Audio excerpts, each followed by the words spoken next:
안녕하세요. 해외에서 한국대 입시를 오랫동안 지려온 경험 바탕으로 특례 입시와 관련해서 최대한 정확한 정보를 전달드리기 위해 노력하고 있는 옹글리시 옹인환입니다. 지난 연말 진행된 추가 합격자 발표를 끝으로 2022학년도 특례 입시가 마무리된 데 이어서 어느덧 2023학년도 특례 입시가 반년 앞으로 성큼 다가왔는데요. 지난 한 해 마무리된 2022학년도 입시와 대학별로 입시 호강 등을 통해 발표된 전형 방식 변경 예고 사항 등을 종합해서 올해 실시된 2023학년도 특례 입시에 대한 전망 및 특징을 간단하게 말씀드리자면, 우선 그동안 필답 전형을 실시하여 오던 한국외대, 이화여대, 성신여대 등이 필답 시험을 폐지하고 올해 실시되는 2023학년도 입시부터는 서류 전형, 곧 서류평가를 통해 신입생을 선발하게 된다는 것이 3연특례 대학 입시에 있어서 가장 중요한 변화라고 할 것이고요. 인구절벽, 곧 대학에 입학할 예정인 학령 인구의 급격한 감소에 따라서 특히 중위권 대학들의 필답 전형의 경우 2, 3년 전과 비교해서 합격성이 하향 조정되는, 곧 합격생들의 평균 성적이 낮아지는 그런 추세가 나타나고 있습니다. 반면에 영미권 국제학교 다니고 있는 사회권 학생들의 IB, SAT, AP 등 서류 성적이 상향 편중화되고 있다는 것 또한 지난 2022학년도 대학 입시에서 확인된 또 하나의 중요한 특징이라 할 것입니다. 그리고 교육당국의 대입 공정성 강화 방안에 따라서 대부분 대학들이 자기소개서의 제출 및 평가를 폐지하고 있는 등 자기소개서, 자원봉사, 동아리 활동 등 대학 입시에 있어서 이러한 비효과 활동의 영향력이 사실상 빠르게 소멸하고 있습니다.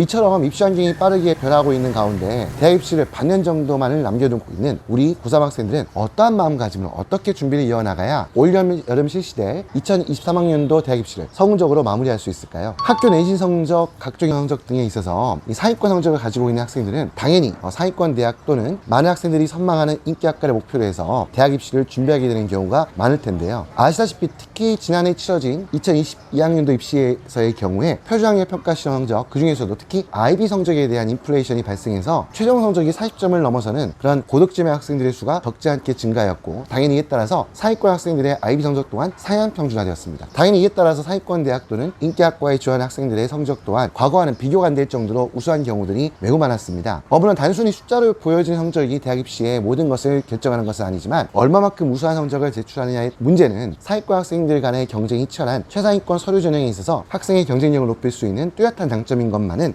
분명한 사실입니다. 그리고 앞서서도 말씀드렸듯이 상위권 학생들의 성적 수준이 날로 높아지고 있는 만큼 더군다나 학과별로 소수의 인원만을 선발하는 특례 입시에 있어서 이들과의 치열한 경쟁을 돌파하기 위해서는 극단적으로 말씀드려서 과정별로 만점의 성적을 받지 않는 한 합격에 필요한 충분한 성적이라는 것은 없습니다. 따라서 IB, AP, A레벨 등의 표준학력 평가 시험을 비롯한 각종 인증 시험에 있어서 단 1점이라도 더 높이기 위한 노력을 마지막까지 경주해야 할 것입니다. 덧붙여 IB 과정의 성적 인플레이션이 발생했다는 것은 그만큼 입시에 있어서 IB 성적이 가질 수 있는 변별력이 줄어들 수밖에 없다는 것을 의미하는 것이므로 IB 과정을 공부하고 있는 학생들의 경우에 단지 IB 성적에만 만족하지 말고 SAT 성적까지 추가로 확보할 필요성에 대해서 진지하게 고민해 보셨으면 합니다.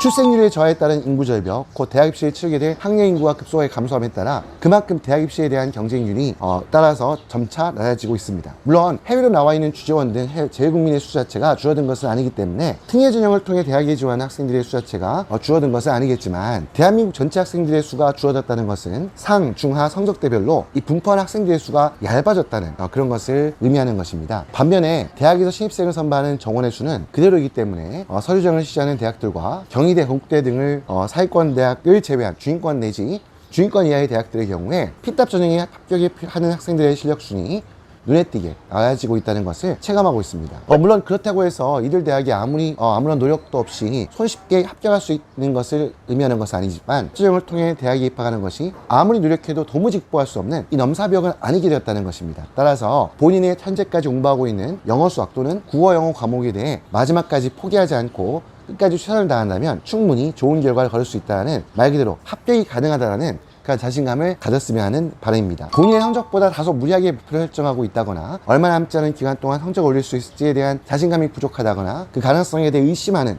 그런 학생들의 경우에 자원봉사 또는 동아리 활동 등을 통해 부족한 성적을 메꾸어 보려고 시도하는 경우들이 가끔 있는데요. 모두가 아시다시피 한국교육부의 이 대입 공정성 강화 방안이라는 방침에 따라서 이제는 자기소개서뿐만 아니라 동아리 활동, 자원봉사 등 기타 활동들은 일부 소수의 케이스를 제외하고서는 입시에 거의 반영되지 않을 뿐만 아니라 설령 대학 입시에 반영이 된다 할지라도 또 이러한 기타 활동 내용이 학생을 평가하는 데 있어 차지하는 비중이 매우 미미하기 때문에 자원봉사 등을 포함한 기타 활동 경력이 부족한 학생을 성적을 대체할 만큼의 영향을 가질 수가 없습니다. 그러나 마음이 급해지다 보면 지푸라기라도 잡고 싶은 그런 심정으로 때로는 주위에서 들려오는 아주 예외적인 극소수의 사례에 집착해서 혹시 하는 미련으로 합격에 유리하게 작용할지도 모르는 성적 이외에 다른 요소들을 찾기 위해서 이것저것을 분주하게 찾아다니는 그런 경우도 있는데요. 예외라는 것은 말 그대로 예외일 뿐 본인이 혹시 그 예외에 해당하지 않을까라고 기대하는 것은 로또에 당첨되기를 바라는 그런 마음과 별반 다르지 않을 수도 있습니다. 오히려 이러한 고민들은 입시를 준비하는 데 있어서 집중력을 크게 흐트러뜨리고 성적을 올릴 수 있는 그 소중한 시간을 허비하게 만들 수도 있는 것입니다.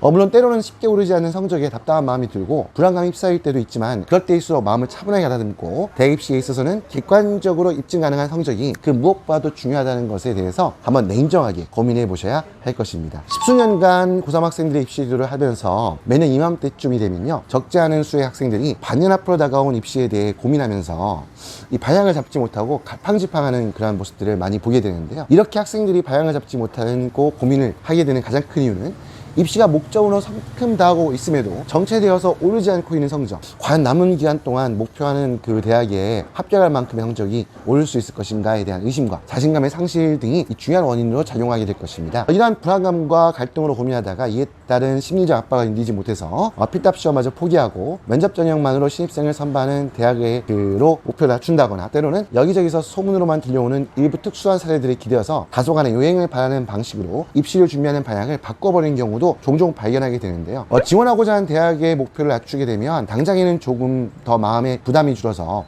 편하게 느껴질 수도 있겠지만 목표가 나아진 만큼 입시를 준비하는 노력 또한 소홀해지게 되고 이 치열한 노력과 스트레스를 피해서 좀 더 편안하게 느껴지는 방향으로 준비 방식을 바꾸게 되면 종국에 도달하게 되는 성적 또한 더욱 낮아지게 되어서 결국에는 대학 입시에 실패한다거나 입시를 준비하기 시작하면서 처음에 했던 기대에 훨씬 미치지 못하는 결과에 후회만이 남게 된다는 것을 입시의 방향을 바꾸거나 목표를 낮출 것을 결정하기 앞서 다시 한번 진지하게 생각해 보셨으면 합니다. 이 대학이 인생의 전부도 아니고 이 대학의 이름이 우리들 인생 앞에 놓여있는 앞으로의 모든 것들의 방향을 결정하는 것도 아니겠지만 이왕의 목표 대학을 정하고 대학 입시를 준비하기로 결정하였다면 이제 불과 6개월 남짓 정도 남아있는 이 시간 정도만이라도 늦은 잠자리에 늦게 일어나는 생활 습관을 바꾸고 주말 등 휴일에 허비하는 시간을 최대한 줄이겠다는 그 결심과 각오로 한국에서 공부하고 있는 우리 학생들에 비교해서 유리하다고 할 수 있는 이 특례하는 기회를 10분 활용하기 위해서 학창시절의 마지막 불꽃을 불태우시기를 바라면서 특례입시와 관련한 오늘의 이야기를 마무리하도록 하겠습니다. 지금까지 옹글리시 옹일환이었고요. 구독과 좋아요도 함께 부탁드립니다. 감사합니다.